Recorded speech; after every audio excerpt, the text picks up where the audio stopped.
Assalamualaikum warahmatullahi wabarakatuh. Kami dari kelompok 6 akan menampilkan presentasi mengenai kebijakan ekonomi pada masa kolonial yang akan membahas dua hal, yaitu yang pertama sistem monopoli perdagangan pada zaman VOC dan yang kedua adalah sistem sewa tanah pada zaman penjajahan Inggris. Yang pertama kita bahas adalah sistem monopoli perdagangan pada zaman VOC. Kebijakan monopoli perdagangan Belanda adalah serangkaian kebijakan yang diterapkan oleh perusahaan dagang Belanda, yaitu Verenigde Oost-Indische Compagnie atau yang biasa kita sebut VOC. Kebijakan-kebijakan yang diterapkan VOC ini meliputi menguasai pelabuhan dan mendirikan benteng untuk melaksanakan monopoli perdagangan, lalu melaksanakan politik divide et impera atau yang kita kenal dengan politik adu domba dalam rangka untuk menguasai kerajaan di Indonesia. Untuk memperkuat kedudukannya, perlu mengangkat seorang gubernur jenderal, lalu melaksanakan sepenuhnya hak oktroy yang diberikan pemerintah Belanda. Hak ini meliputi hak monopoli, hak membuat uang, hak untuk mendirikan benteng, hak untuk melaksanakan perjanjian dengan kerajaan di Indonesia, dan hak untuk tentara. Selanjutnya, membangun pangkalan VOC yang semua di Banten dan Ambon dipindahkan ke Jayakarta atau Batavia. Lalu melaksanakan pelayaran hongi. Lalu adanya hak ekstirpasi, yaitu hak yang membinasakan rempah-rempah yang melebihi keuntungan. Dan yang terakhir adanya Verplichte Leverantie dan Priangelstelsel.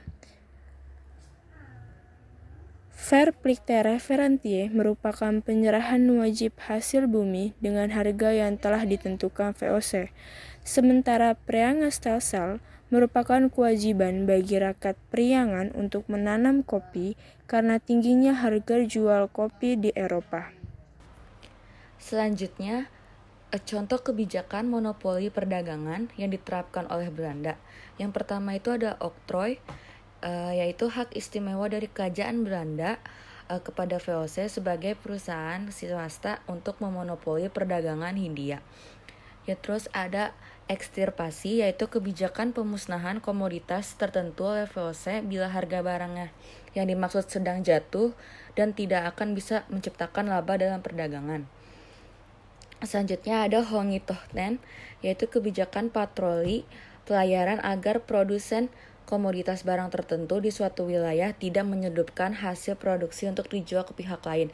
Biasanya ini ada di wilayah Pulau Maluku. Terus ada Verplichte Leverantie, yaitu kebijakan yang mewajibkan penduduk atau produsen untuk menyerahkan hasil produksi berupa komoditas tertentu seperti hasil bumi kepada pemerintah dengan harga yang diterapkan oleh VOC. Yaitu ada yang namanya Priangelstelsel, kebijakan yang mewajibkan penduduk untuk menanam komoditas kopi dengan tujuan menjualnya kepada VOC dengan harga yang ditentukan sebelumnya. Biasanya itu ada di wilayah Jawa Barat, yaitu terdapat di Bandung di Priangan. Terus yang terakhir ada Kontingenten, yaitu kebijakan rakyat membayar pajak dengan menyerahkan hasil bumi. Nah, selanjutnya kita akan ngebahas pengaruh kebijakan VOC bagi rakyat Indonesia.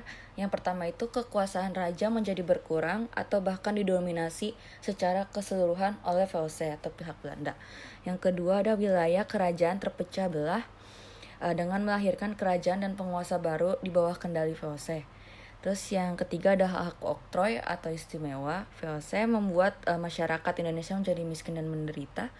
Terus ada rakyat Indonesia mengenal ekonomi uang, mengenal sistem pertahanan benteng, etika perjanjian, dan prajurit bersenjata modern, senjata api atau meriam. Terus ada pelayaran hongi, dapat dikatakan sebagai suatu perampasan, perampokan, perbudakan, dan pembunuhan. Dan yang terakhir ada hak ekstirpasi bagi rakyat, merupakan ancaman matinya suatu harapan atau sumber penghasilan yang bisa berlebih. Ini Belanda mulai lemah karena kedatangan Inggris dan perlawanan dari kerajaan yang ada. Akhirnya Belanda menyerah dan mendatangi rekapitulasi Tuntang. Pemerintahan Belanda menyerahkan Indonesia kepada Inggris di Kalkuta. Semua tentara Belanda menjadi tawanan perang Inggris.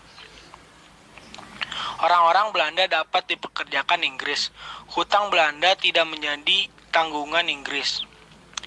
Pemerintahan Inggris, Raffles, 1811 sampai 1816. Lord Mintos selaku gubernur EIC yang berkedudukan di India mengangkat Thomas Stamford Raffles untuk menjadi penguasa di wilayah pemerintahannya. Raffles menerapkan kebijakan berdasarkan pada asas-asas liberal. Tujuannya adalah menciptakan sistem ekonomi Jawa yang lepas dari tekanan dan paksaan. Dalam menjalankan pemerintah Raffles dibantu Dewan Penasehat yaitu Gillespie, Carlsen, dan Montague. Melarang perbudakan, menganjurkan perdagangan bebas, menghapus kerja paksa kecuali di Pariangan dan Jateng, menjual tanah kepada swasta, menghapus segala bentuk penyerahan barang. Pokok-pokok kebijaksanaan sistem sewa tanah pada masa Raffles adalah sebagai berikut. Segala bentuk penyerahan wajib dan kerja paksa dihapus. Rakyat diberi kebebasan untuk menentukan jenis tanaman yang akan ditanamnya. Peranan para bupati sebagai pemungut pajak dihapuskan dan sebagai gantinya mereka dijadikan aparat negara yang bertanggung jawab kepada pemerintah dan pemerintah Inggris adalah pemilik tanah. Petani yang menggarap tanah dianggap sebagai penyewa tanah dan diwajibkan untuk membayar pajak sebagai uang sewa. Namun, sewa tanah gagal karena yang pertama, tidak adanya dukungan bupati yang telah dihapuskan hak-haknya sebagai pemungut pajak. Yang kedua, rakyat pedesaan belum mengenal sistem ekonomi uang. Yang ketiga, kesulitan untuk menentukan luas tanah dan tingkat kesuburannya. Dan yang keempat, kesulitan untuk menentukan besarnya pajak bagi setiap penyewa tanah. Pemerintahan Raffles tidak berlangsung lama sebab pemerintahan Napoleon di Prancis pada tahun 1814 jatuh. Akibat berakhirnya kekuasaan Louis Napoleon 1814, maka diadakannya Konferensi London. Isi dari Konferensi London itu antara lain, yang pertama, Belanda memperoleh kembali daerah jajahannya yang dahulu direbut oleh Inggris. Yang kedua, penyerahan Indonesia oleh Inggris kepada Belanda berlangsung tahun 1816. Yang ketiga, John Vendel diberi tugas oleh pemerintah Inggris untuk menyerahkan kembali Indonesia kepada Belanda. Belanda menerima penyerahan Inggris melalui Komisi Jenderal yang terdiri dari 3 orang, yaitu Elauds, Van der Capellen, dan Buyckes. Sejak saat itu terjadi perubahan kekuasaan di Indonesia dari tangan Inggris ke tangan Belanda. Belanda menunjuk Van der Capellen sebagai Gubernur Jenderal Hindia Belanda.